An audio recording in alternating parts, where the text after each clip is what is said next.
Bienvenidos, amigas y amigos, con ustedes en una escena más de La Mirada Plural. Nos comunicamos desde la Universidad de los Andes, Mérida, Venezuela. Esta noche nosotros vamos a abordar un tema que empieza por generarnos ciertamente una gran angustia y una terrible indignación. Saber que en este momento Venezuela, digamos, su futuro pende de políticas que por lo visto no se vislumbran en el horizonte inmediato del país. Sentir que el futuro huye, el futuro de Venezuela escapa, dadas las agobiantes circunstancias sociales, económicas y políticas que reina en la patria. Este es un tema de verdad que se aborda con un nudo profundo en el corazón. Y nosotros lo vamos a abordar esta noche, aquí en La Mirada Plural, porque un grupo de profesores jóvenes de nuestra Universidad de los Andes se han ocupado en la tarea de abrir espacios de reflexión dentro de la universidad para ver si se sensibiliza, se concientiza sobre una problemática que sin duda alguna apunta al futuro inmediato del país. Con la pregunta, ¿me voy o me quedo? Este grupo de profesores están de verdad despertando mucho interés en nuestra comunidad universitaria. De modo que esta noche es un honor, es un orgullo tener al profesor César García, uno de los promotores de este ciclo de conferencias, y con él vamos a abordar, digamos, los nudos centrales de este éxodo masivo que está de verdad marcando el futuro de Venezuela. Bienvenido, profesor César. Muchas gracias, Ramón, por permitirme estar en tu espacio. Yo quisiera, profesor, empezar con una imagen que ha recorrido el mundo. Y me imagino yo, digamos, lo que puede despertar estas imágenes en los venezolanos que ya están buscando sobrevivir a duras penas en las distintas latitudes de este globo terráqueo. Vamos entonces con una imagen de este fenómeno que se vive frecuentemente, diario a diario, entre la frontera del Táchira, Colombia, San Antonio y Cúcuta. Vamos entonces con la imagen.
Bien, profesor César, estas son las imágenes conmovedoras.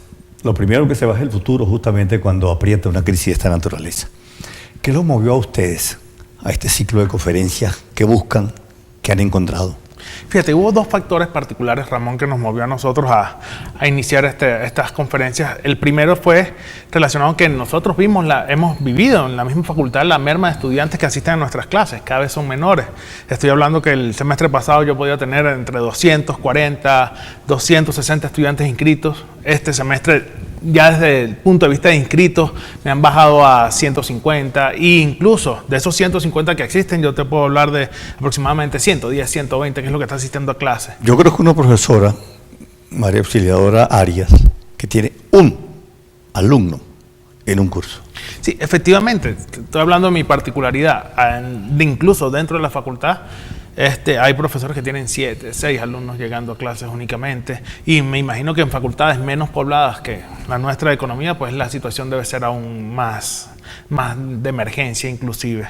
Y bueno, y por otra parte también se nos acercaron algunos representantes estudiantiles del centro de estudiantes y nos pidieron que por favor diéramos unas palabras, trabajáramos en el sentido de intentar explicarle a esos estudiantes que se quieren ir qué deben tomar en cuenta antes de tomar la decisión, porque la conferencia en sí se basa principalmente en un proceso de conciencia, de que si efectivamente estás dentro de esa decisión de tomar, te quedas o te vas, tomes esa decisión correctamente, tomando en cuenta las acciones que debes tomar, haciéndote las preguntas que debes tomar y preparándote, en fin, al caso, para sea cual sea la decisión que tomes. Ahora, César, vamos a hablar de todos esos detalles de preparación, formación, preparar coraza, digamos, para salir a enfrentar nuevos retos en contextos desconocidos, pero en principio la gran inquietud que me despierta a mí en este momento es que es ciertamente un fenómeno estrictamente político.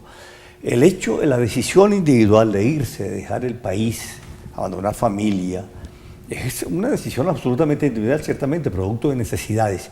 Pero aquí está en juego un fenómeno político, que es lo que justamente motiva que el muchacho salga del país. Ustedes tienen conversaciones desde ese punto de vista, digamos, con las organizaciones políticas, de modo de llevar esta motivación a un ámbito de decisiones políticas.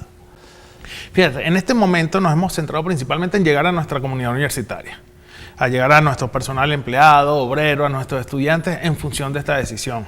Sin embargo, pues, si llegaran en algún momento las organizaciones políticas a contactarnos, pues con todo gusto también nosotros brindáramos el apoyo desde nuestro saber hacer.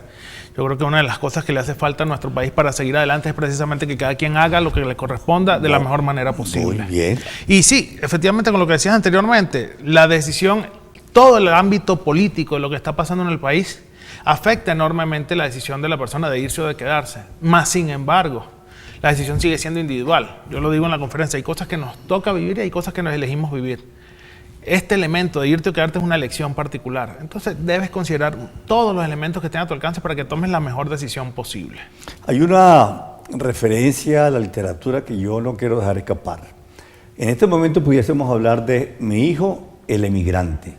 Y esto hace referencia a un poema hermosísimo de Vicente Gervasi. Él, hijo de inmigrantes, de italianos, desde su Venezuela, desde su país, le escribe al padre, mi padre el inmigrante. Ellos llegan a Venezuela, se instalan por allá en el estado Carabobo, finales del siglo XIX, principios del XX, y ahí crece esa familia, ¿no? Entonces ese poema, Mi padre el inmigrante, es, digamos, una estela poética, lírica, de un drama sociológico de mucha complejidad. Venezuela no está haciendo nada inédito. Aquí no estamos descubriendo la historia. Los pueblos se movilizan de acuerdo a sus necesidades muy concretas. El drama aquí, César, es que aquí no hay guerras evidentes, aquí no ha habido tragedias naturales, y pareciera que este éxodo masivo tiene esa característica de migración forzada. Pero es que digamos, lo forzado de la situación me la está dando la misma política económica que está llevando el gobierno. Está bien, no estamos en guerra. Muy bien. Tienes razón, no tenemos desastres naturales. Muy bien. Pero incluso nuestra población, nuestra gente, esa gente que nos está viendo, está pasando más necesidades incluso que algunas sociedades que estuvieron en guerra, que algunas sociedades que han sufrido desastres naturales. Estamos hablando que incluso la política gubernamental es tan errada que no permite la entrada de ayuda monetaria, que efectivamente la estamos necesitando sin duda alguna.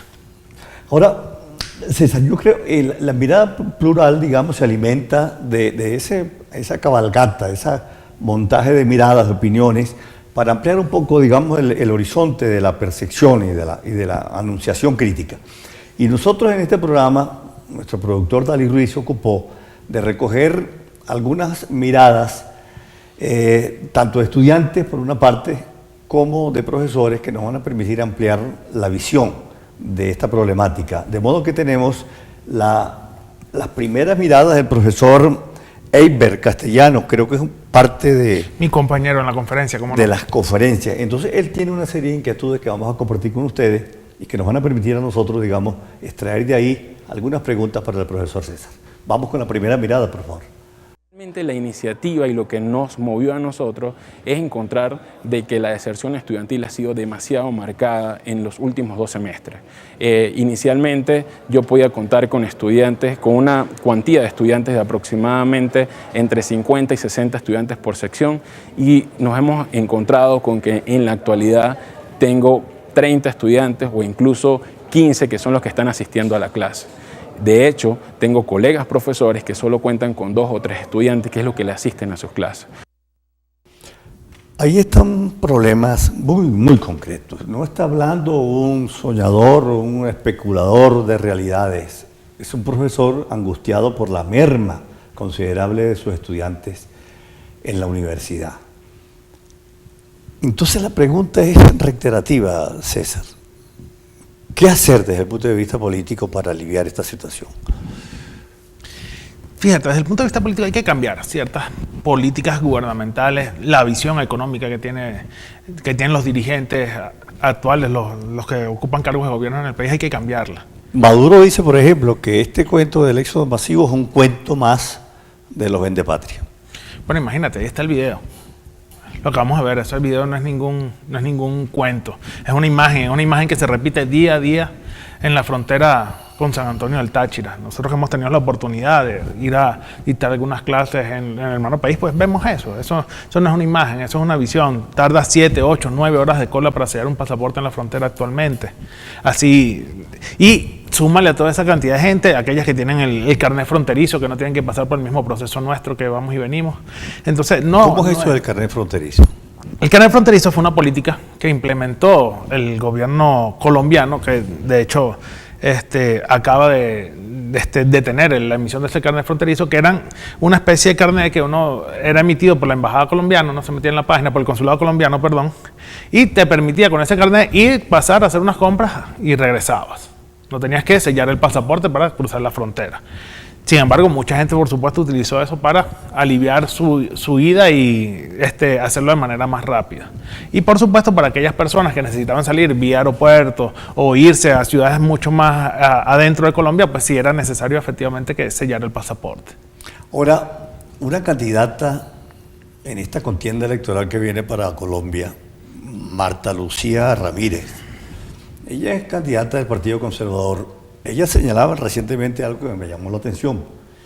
Ella dice que la crisis humanitaria de Venezuela pasa a convertirse en una tragedia humanitaria y que ante eso los países de América Latina deberían, digamos, focalizar la problemática a ver de qué manera se le busca, digamos, paliativos, soluciones. Entonces ella llegó incluso a hablar de especies de cuotas de venezolanos por cada país.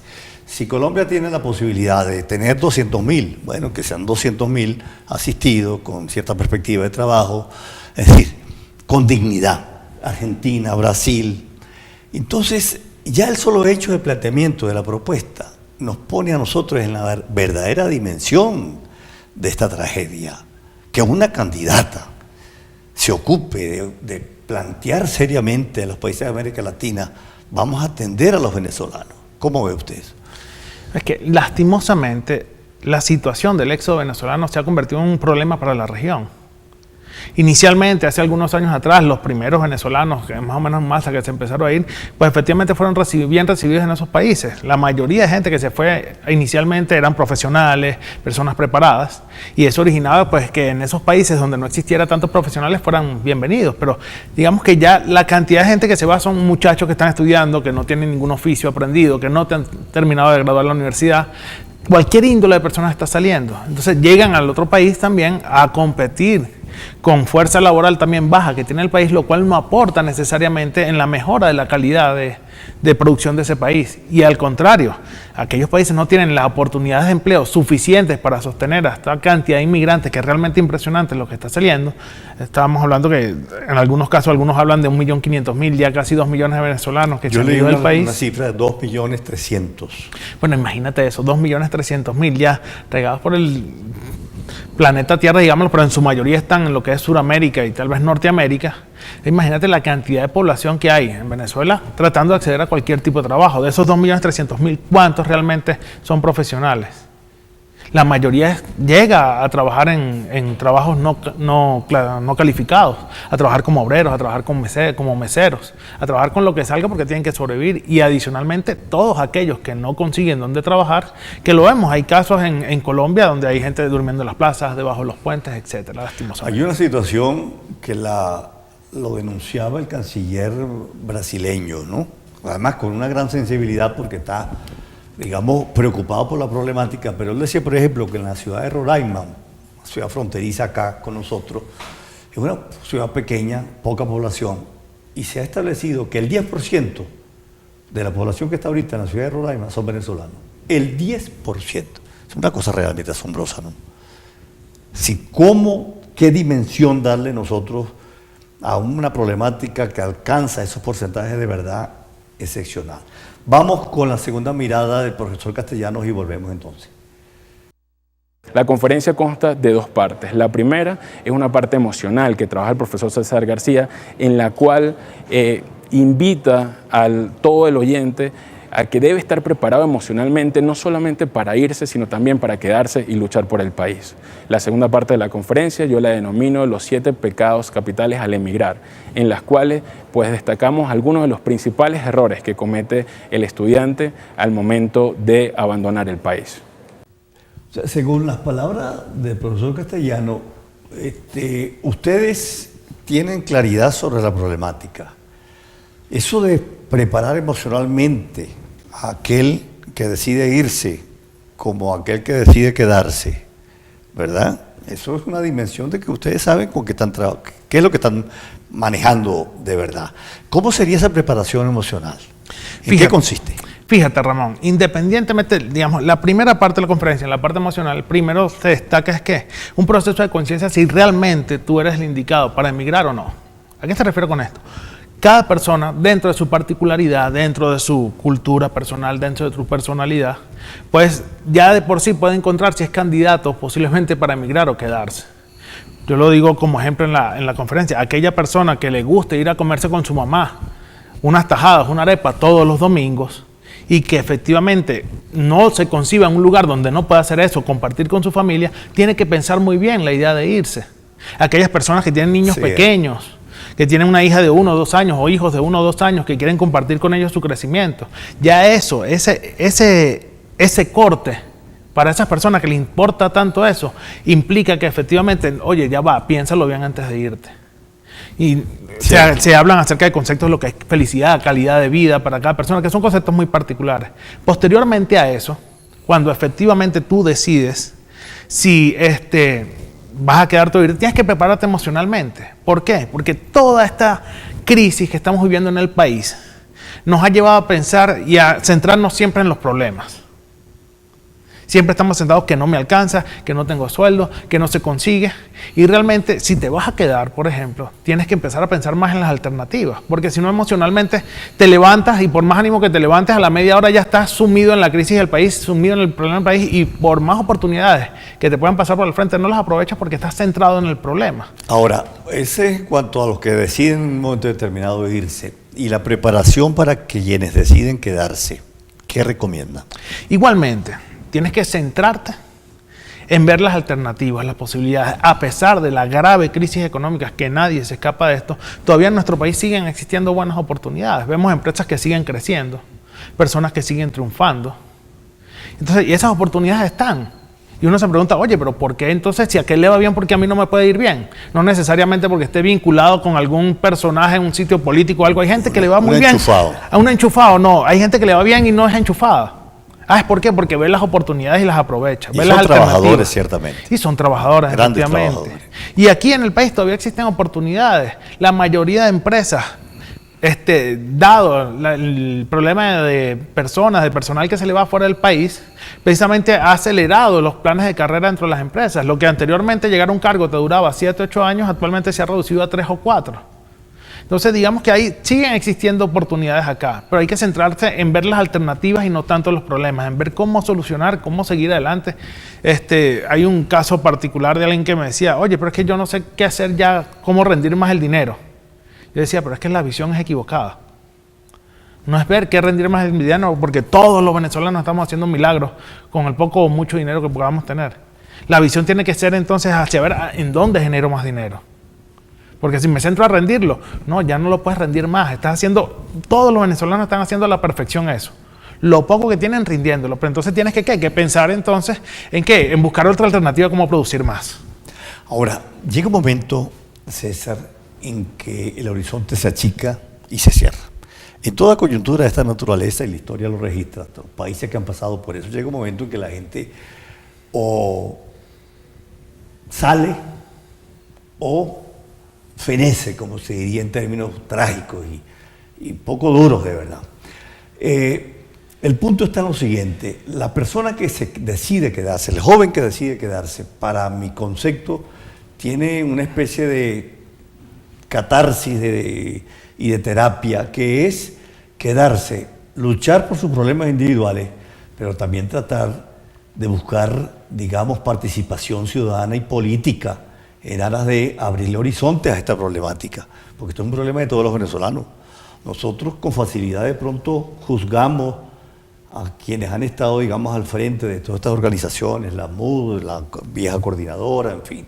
Pero yo creo que en este momento en este momento de verdad de extrema crisis, esto es una lucha de ciudadanos, de todos nosotros.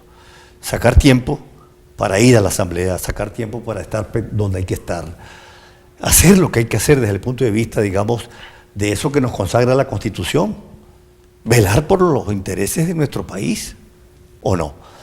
Efectivamente, al quien se decide quedar, yo le digo siempre, miren, si usted se decidió quedar, quédese, pero empiece a trabajar en función del cambio del país que usted quiere tener. Aquí eso es mentira, que efectivamente los venezolanos, los que nos queremos quedar aquí, los que seguimos acá, queremos esta Venezuela tal cual como está. No, eso es totalmente falso. Pero ¿qué pasa? Cada día tenemos que salir a hacer lo que nos corresponde hacer para convertir esa Venezuela en la Venezuela que queremos. Profesor César, vamos con Eiber Castellanos y su tercera mirada, por favor. El fenómeno de la migración en Venezuela yo lo puedo catalogar como de una huida masificada. En realidad se están yendo por las razones que son incorrectas. Lamentablemente estamos ante una situación en la cual se está exportando más talento humano que petróleo. Y la que en realidad preocupa es que muchas de las personas se están yendo sin ni siquiera terminar su etapa universitaria. Por lo tanto, puede aspirar a trabajos que sean no calificados. Con esos trabajos no calificados probablemente no podrá acceder a bienes y servicios que cualquier economía estable pudiera ofrecerle. Yo creo que hay un problema también, ¿no, César? O sea, ¿en qué condiciones me voy yo a otro país? Dejo los estudios universitarios, me voy sin el título, ¿a hacer qué? ¿A buscar qué? ¿A cubrir los peldaños inferiores de una actividad en esos países? Es un drama. Fíjate, sí, nosotros le decimos a las personas que asisten a nuestra conferencia que si usted decide irse del país, váyase por las razones correctas. Hay mucha gente que se va huyendo y toma decisiones incluso aceleradas. Cantidad de gente que puedo conocer que llegaron y secuestraron a la hermana la semana pasada y esta semana entonces están comprando un pasaje para irse del país la próxima semana, dado esa situación particular. Entonces nos dejamos llevar por la emotividad y la impulsividad de un momento. Eso es erróneo. Claro. Estás huyendo de un problema. No, tienes que irte con una visión de alternativa. Nosotros decimos, si tu decisión todavía es irte, bueno, muy bien, planifica tu salida.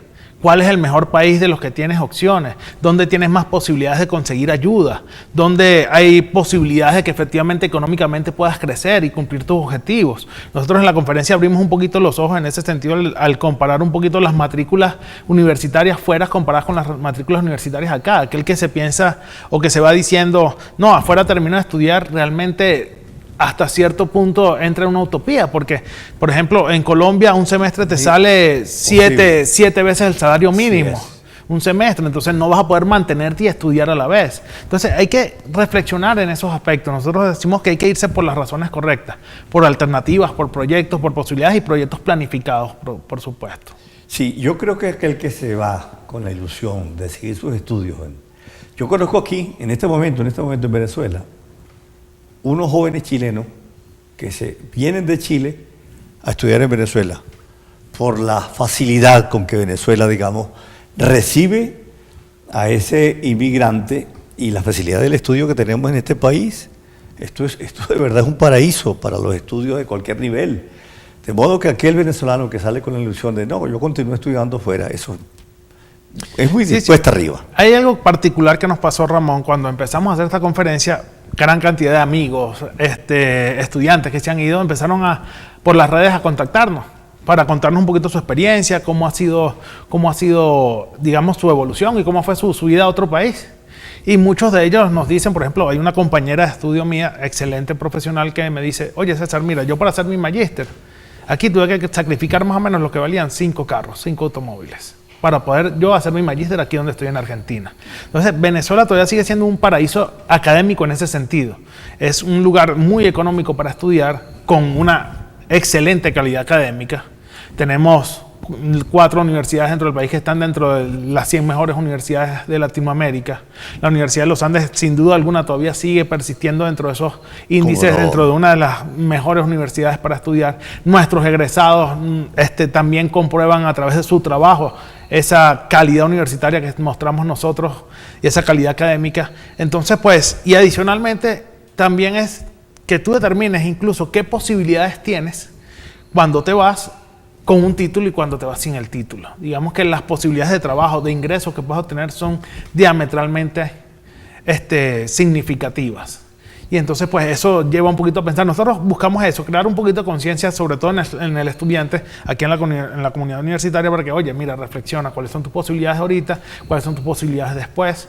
En ese sentido, nos vamos recorriendo en parte dentro de la conferencia. ¿Sabe que la Venezuela del siglo XX es producto, entre muchas otras cosas importantes, en ese oleaje de inmigrantes que llegaron, españoles, portugueses, italianos, de toda nuestra geografía inmediata, colombianos, argentinos, chilenos, y salieron huyendo de todas esas problemáticas de carácter político que de pronto se someten a esas sociedades. Por ejemplo, en el caso de España, salieron huyendo de Franco y de la guerra civil. Y hoy en día, ese español con vuelo, con talento, que tuvo que abandonar sus estudios, incluso de estudios de primaria, porque ni siquiera llegaron a la primaria, tenían que abandonar su escuela para tratar de salvarse. Hoy en día estos señores, digamos, arrastran una inmensa pena porque la guerra civil no les permitió alcanzar ese sueño de toda persona inteligente, formada, que es tener un título universitario. En este momento nosotros podemos pensar que estos jóvenes que salen sin título universitario del país, algún día van a decir, por culpa de, yo me quedé sin estudios universitarios, sin mi título universitario. Vamos con la cuarta mirada del profesor Castellanos y volvemos.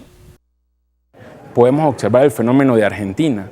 Argentina realmente en el momento de la hiperinflación que vivió hace algunos años, aproximadamente unos 800.000 pobladores pudieron salir huyendo también en los mismos términos del país. En la actualidad las cifras reflejan que aproximadamente el 60% ha logrado regresar a Argentina, pero también las estadísticas indican de que no todos están contentos con el tiempo o con las ocupaciones que tuvieron en las otras latitudes por las que decidieron optar. Por cierto, profesor César, ¿ustedes tienen contacto con estos muchachos que ya están fuera del país? Sí, fíjate, las redes sociales, digamos que ese cambio tecnológico tal vez comparado con otras épocas de éxodo inmensos, las redes sociales nos permiten estar en contacto con muchos de nuestros estudiantes, con muchos de nuestros compañeros que en algún momento estudiaron con nosotros, con muchos colegas, profesores que se encuentran en otros países, y pues digamos que esta conferencia ha permitido esa interacción y que ellos nos declaren incluso desde el punto de vista emotivo. Hay un aspecto que te quisiera destacar, Ramón, de una anécdota que me contó una profesora de ingeniería, ya no es profesora nuestra lastimosamente, que ella me decía, oye, mira César, yo quiero que le digas a los muchachos que lo que ven en las redes sociales no es cierto. Dice, yo en algún momento, me dijo ella, me sentía mal, muy mal, y le dije a una amiga, yo no sé por qué yo me siento tan mal si yo no soy feliz acá. Y mi amiga me dijo, pero ¿por qué dices tú que eres feliz? Y me dijo, porque mira, yo veo las redes sociales y todo el mundo está riéndose, todo el mundo está sonriente, todo el mundo está alegre, todo el mundo está reunido y yo no me siento así. Y la amiga me dice, mi amiga me contestó, oye, pero ¿tú te tomarías una foto así como estás llorando? Y la colocarías además en una red social.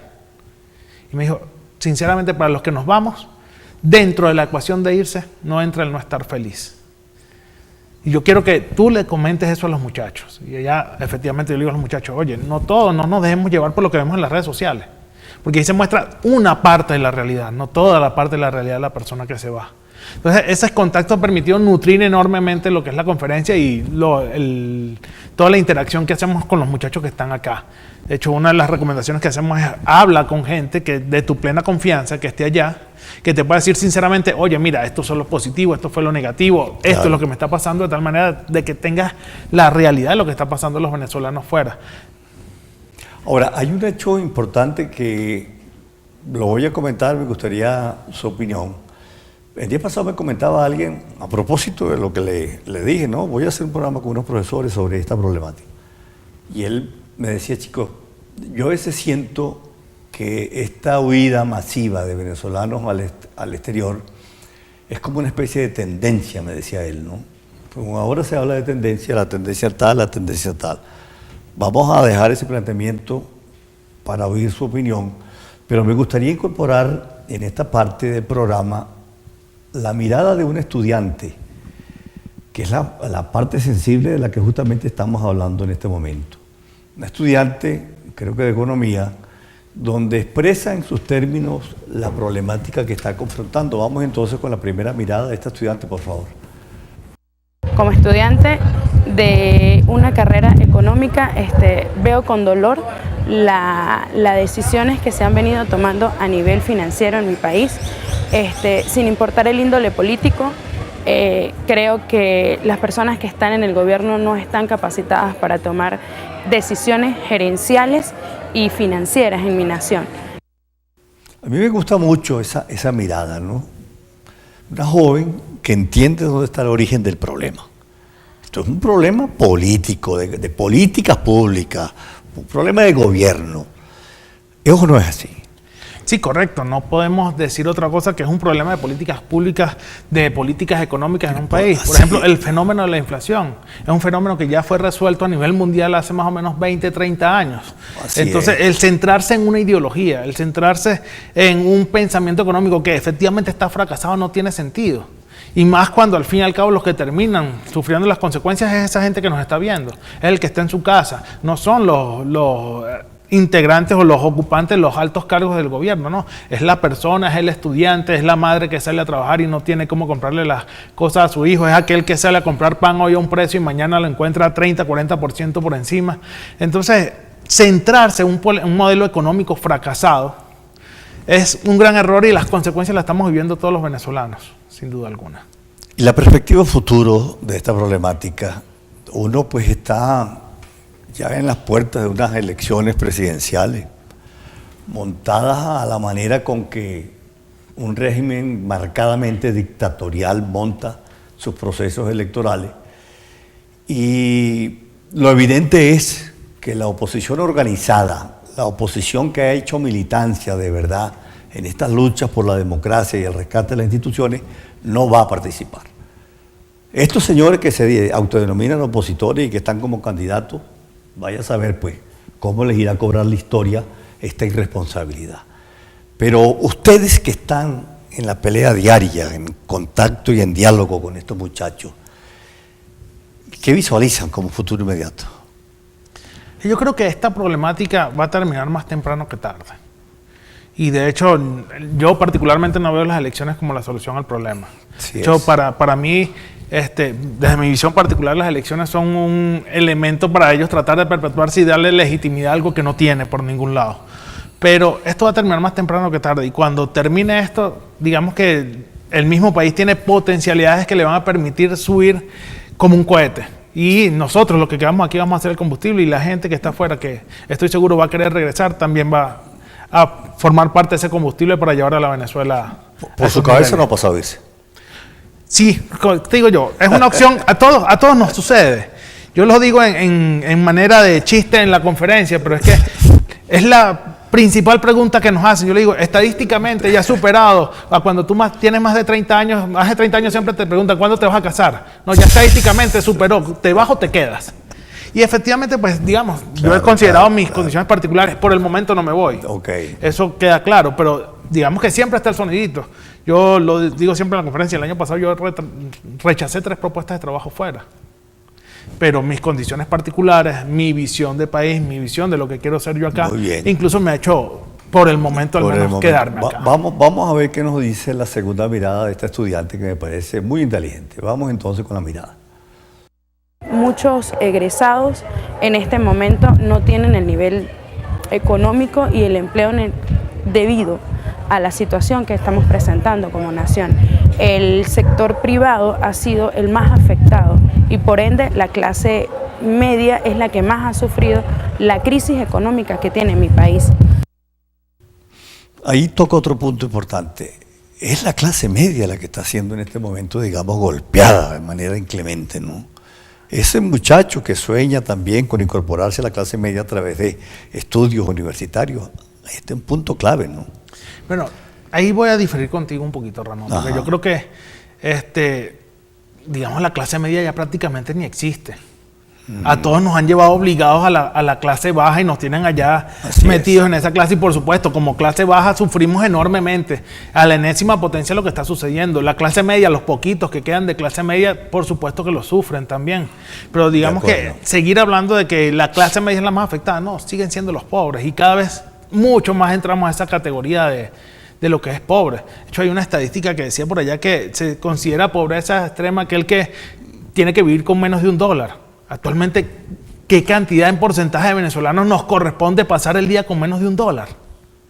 Entonces yo creo que todos estamos dentro de esa clase de pobreza. El gobierno ha sido sumamente eficiente en juntarnos a todos, como ellos decían, agarrar todos y meternos en un mismo nivel social. El error que cometió fue que en vez de colocarlos en un nivel social, una clase media o alta, nos han metido todos en la clase baja. Por cierto, usted que está en el mundo de la economía, ¿qué es esto de la criptomoneda? Y ahora tienen un plan de convertirlo en una divisa más. ¿Cómo es eso? Bueno, fíjate, el aspecto de la criptomoneda es un nuevo sistema, digamos, un nuevo sistema hasta cierto punto monetario, que fue creado inicialmente en Japón. China se ha metido mucho también en este sentido, que fue creado también por las empresas, que lo que busca hasta cierto punto, como negocio como tal, lo que busca es hacer negocios a través de o fuera de las instituciones financieras, lo cual ahorra comisiones y agiliza un poco los procesos de afuera. El gobierno venezolano lo quiere utilizar como una especie de alternativa para burlar el cerco internacional que nos están haciendo, provocado por las mismas decisiones dictatoriales que ellos toman, ¿no? Ya. Entonces, están tratando de crear una criptomoneda llamada el Petro, en este caso, Petro, sí, con ciertas particularidades que no tienen el resto de criptomonedas, pero que lo que busca es principalmente tratar de violar hasta cierto punto el cerco internacional que existe. No es otro, no es ningún desarrollo del país, no es nada, es burlar un poquito la presión internacional de afuera con respecto a un gobierno politiquería totalitario, sí. Lamentablemente. Vamos con la tercera mirada de este estudiante, por favor. Pienso que debemos cambiar el sistema político que tenemos, es totalmente cierto, pero también como sociedad tenemos que ayudarnos entre todos. Tenemos que aprender a cambiar de cultura, a poder obedecer reglas, normas y parámetros. Creo que hemos perdido muchísimos valores como sociedad y eso es lo que más nos está afectando en este momento. Tenemos que estar conscientes de que tenemos derechos, pero también tenemos obligaciones, tanto con el país como con nuestra familia. Ahí hay un punto importante, amigo César, que es que esta sacudida, de verdad, que estamos sufriendo los venezolanos, nos tienen que abrir otro horizonte, otra conducta, otra mentalidad. Porque a la hora de, digamos, plantearnos esos calificativos que a lo largo de la historia nos han puesto los venezolanos, recuerdo ahorita aquella vergonzosa de está barato, dame dos, aquella época de las vacas gordas, ¿se acuerda? Los dólares y los petrodólares y toda esa riqueza rentística entraba y bueno, nosotros nos dábamos el lujo de ir por el mundo haciendo, digamos, verdaderos rituales de derroche. Esta sacudida nos da una gran lección histórica. ¿Es así o no así, profesor César? Sin duda alguna, yo creo que todas las personas que nos están viendo en este momento han entrado en conciencia de qué es realmente lo que se necesita hacer en un país para que siga adelante, para mantener hasta cierto punto la economía estable. Hemos aprendido de nuestros errores, incluso yo creo que la próxima vez que tengamos unas elecciones libres, sinceras, certeras, legales, la gente va a concientizar muy bien en estudiar cada uno de los candidatos. Creemos que hemos aprendido de lo importante que es la preparación de las personas que van a estar en los cargos públicos, incluso hasta el menos educado ha aprendido algunos elementos de economía significativos para poder sacar el país hacia adelante. Creo que de las cosas tal vez positivas dentro de toda esta debacle de crisis es que al menos la conciencia política del venezolano debe haber cambiado y ha cambiado efectivamente. E incluso la querencia del venezolano por su país ha cambiado significativamente. Digamos, el amor, tú ves el amor, el orgullo con la que ahora un venezolano agarra su bandera, agarra su sello, eso anteriormente no existía. Pero precisamente ese deslastre, esa salida que nos ha obligado, ese arranque de raíces que nos ha llevado este gobierno a hacer, ha originado que esas raíces pues vuelvan de nuevo a lo profundo y queramos mucho más a Venezuela, independientemente de donde estemos y valoremos lo que tenemos como país, sin duda, y las potencialidades que tenemos. Queda superada la hipótesis esa de que es una tendencia el planteamiento que te decía hace rato que quedó en... Fíjate, creo que sí hay una tendencia del venezolano a irse. Yo particularmente creo que pero es originada por la misma conversación del venezolano, por la misma crisis. Yo creo que así como ahorita hablamos de tendencia de los venezolanos a irse, en algún momento cuando esto cambie, vamos a hablar de la tendencia de los venezolanos a volver y regresar a su tierra. El venezolano tiene esa característica, que ama su tierra, ama ser venezolano, ama andar con los venezolanos, y lo que más extraña a la persona cuando está afuera es precisamente eso, el andar con su gente, andar con su tierra, con su cultura. Un gran arraigo tiene Venezuela. Un gran arraigo, sí señor. Y creo que también dentro de esta crisis, ese arraigo hacia Venezuela ha crecido enormemente y va a originar que en el futuro los venezolanos quieran venir, y la tendencia, si ahorita hablamos de tendencia a irse, la tendencia sea regresar en algún momento cuando todo esto mejore, que va a ser pronto. Bueno, yo recuerdo una experiencia para quienes estamos en el campo de la literatura que siempre ha sido parte de esas grandes lecciones líricas que uno aprende en la vida, ¿no? Es la referencia al poeta Juan Antonio Pérez Bonalde y el mítico Vuelta a la Patria, que es el hermoso poemario de 1873. En esa Vuelta a la Patria, Pérez Bonalde, digamos, construye un sujeto poético y lírico a partir de esa riquísima experiencia de retorno al país que había dejado producto de vicisitudes políticas de parte del padre. Y el poeta Pérez Bonalde, muy joven, llega a Nueva York y a enfrentarse a trabajos de los que no tenía ni la más mínima idea. Llegó a trabajar incluso en fábricas de perfume. Si le escribía a la Azucena como poeta y al lirio, bueno, Nueva York tuvo que empezar a extraer los zumos de esas flores para efectos de fragancia, de perfume y demás. Pero ese es el drama que está pintado en los cuadros tanto sociológicos como poéticos de nuestra América Latina.